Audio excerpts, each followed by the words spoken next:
In this video, I design a screener in Chartmill that looks for companies that have been paying a decent dividend for quite some time and are most likely to do so in the future. Beware, simply choosing companies that pay a very high dividend is not a way to generate a stable cash flow. Focus on companies with an irreproachable dividend track record, so no interruptions, and where the dividend is growing steadily. Dividend investing is and remains popular, and the main reason for this may well be psychological in nature. Compared to other forms of investment, dividend investing offers one advantage that should not be underestimated. The regular dividend payments provide an additional stable income stream. The fact that a carefully composed dividend portfolio has always delivered good returns and is certainly not inferior to other strategies only make this form of investing even more popular.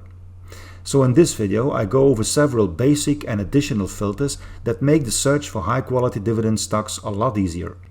There is also an article available on our website describing all the filters used in this video. I will add a link to the article in the description below. My name is Christoph. Welcome to Chartmill. To retain a list of quality stocks that have structurally paid a nice dividend in the past and are likely to do so in the next few years, a good stock screener is an incredibly useful and time-saving tool. Because certain parameters are highly related to the sector in which a company operates, we will start with some general dividend filters. We will then use this first basic selection to search more specifically. However, the valuations we will use for these additional filters are region and sector specific, making them of little use as general filters.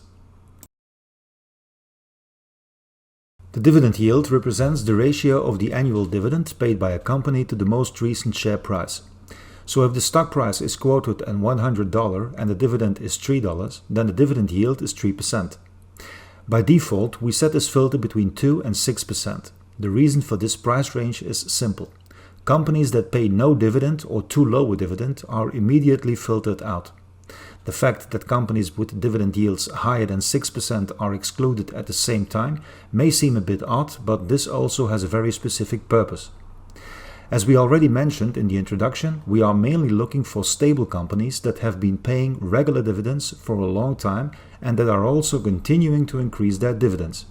We are not interested in companies that increase their dividend substantially one year and then suddenly pay much less the next year, or in the worst case, not pay any dividends at all.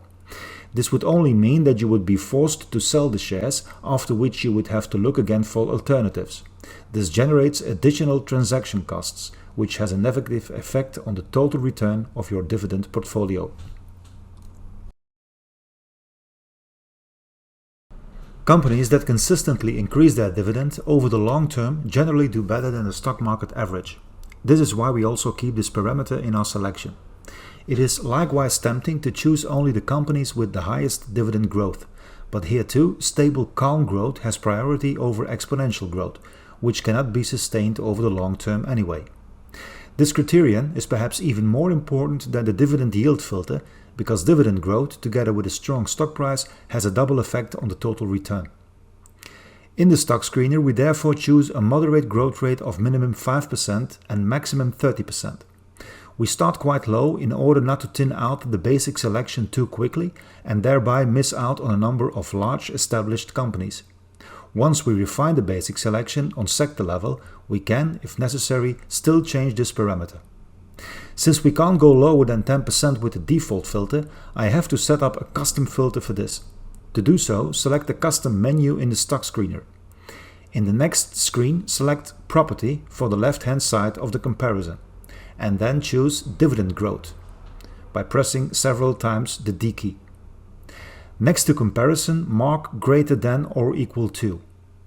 And next to the right-hand side, select Constant and then specify the value 5.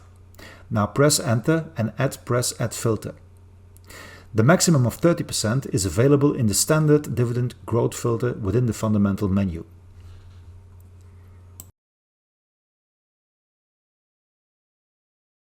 How much of the net profit does the company distribute to shareholders? That amount is calculated by dividing the dividend by the company's net profit after taxes.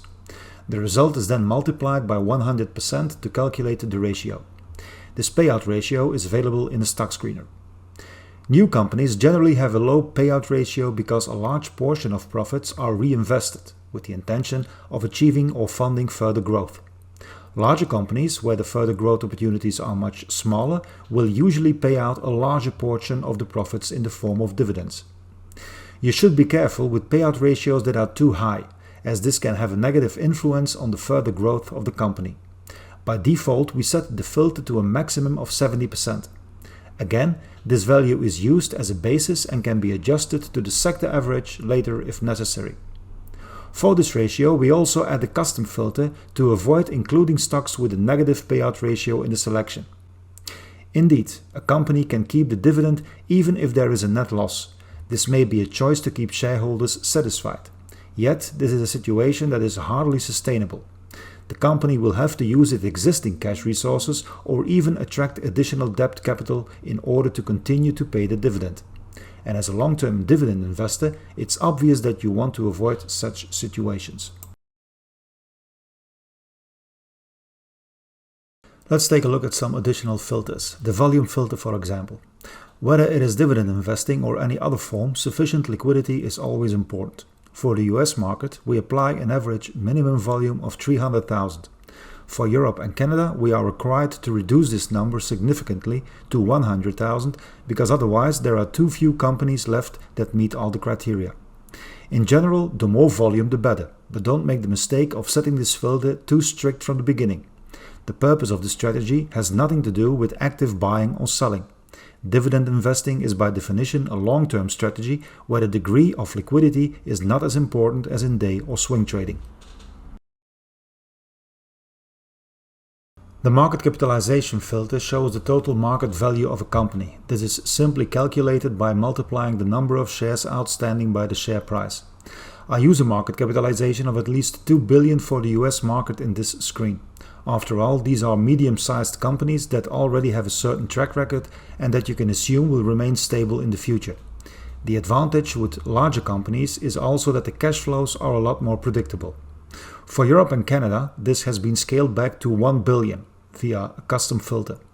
But you could possibly opt to include the smaller companies as well, which gives you slightly more potential candidates.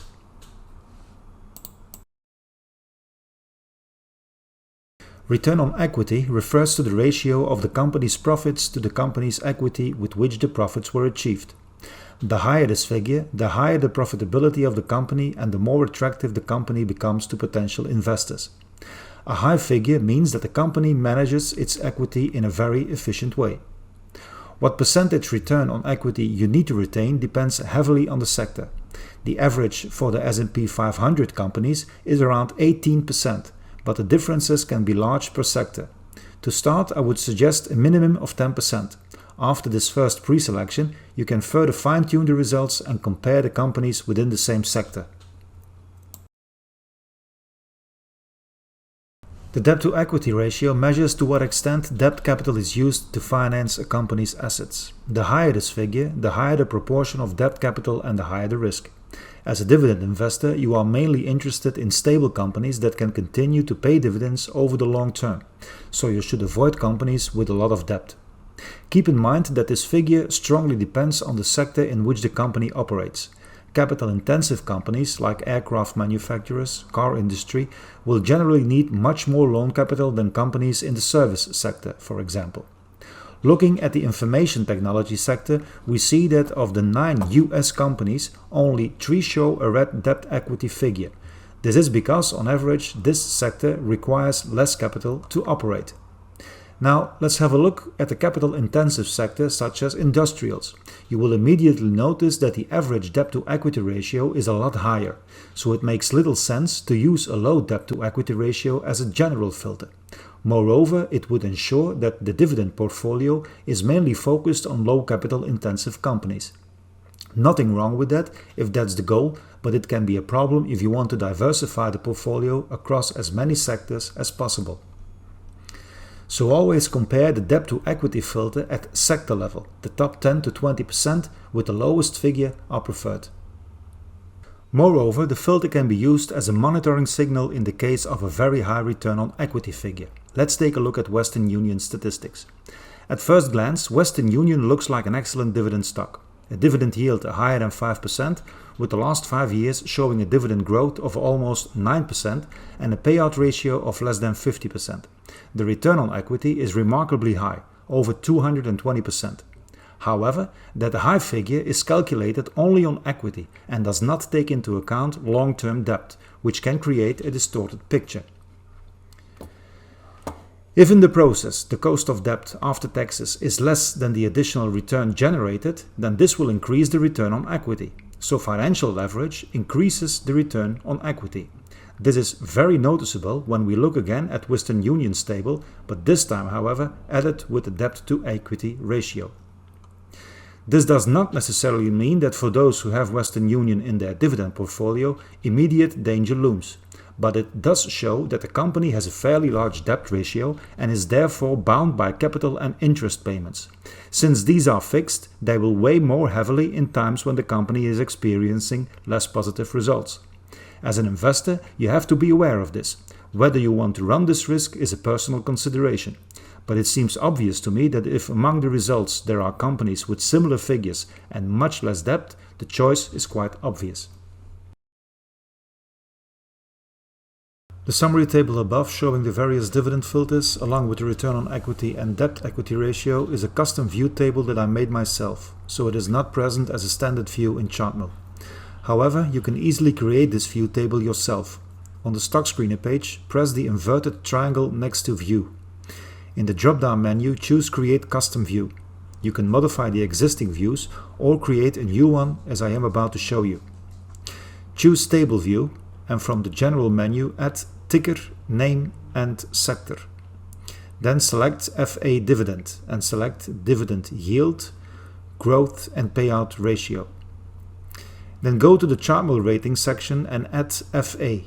After this, choose FA Profitability and select Return on Equity, and finally choose FA Held and select the Debt to Equity ratio as your final filter. Give your new table view a name and click Save View. Once you refresh your screen, your new custom filter will be available and you can compare results much more easily. All columns where an arrow appears when hovering over them can be ranked from high to low or vice versa. To compare the stock within the same sector, select the desired sector from the corresponding menu in the General tab. In the last column, you can take a look at the complete profile of the stocks by clicking on the first symbol. With the plus sign, you can add this stock to a list, or you can send a specific alarm for it. It may be clear that a quality portfolio of companies that have been paying a nice dividend for a long time can add value to your investment goals. However, don't make the mistake of blindly selecting the companies with the highest dividend yield or the fastest dividend growth. The filters I have set up using Chartmill provide a good mix that focuses mainly on gradual growth and consistency, where some of the ratios used need to be examined and compared at the sector level in order to interpret them correctly. Thanks for watching. Trade safe.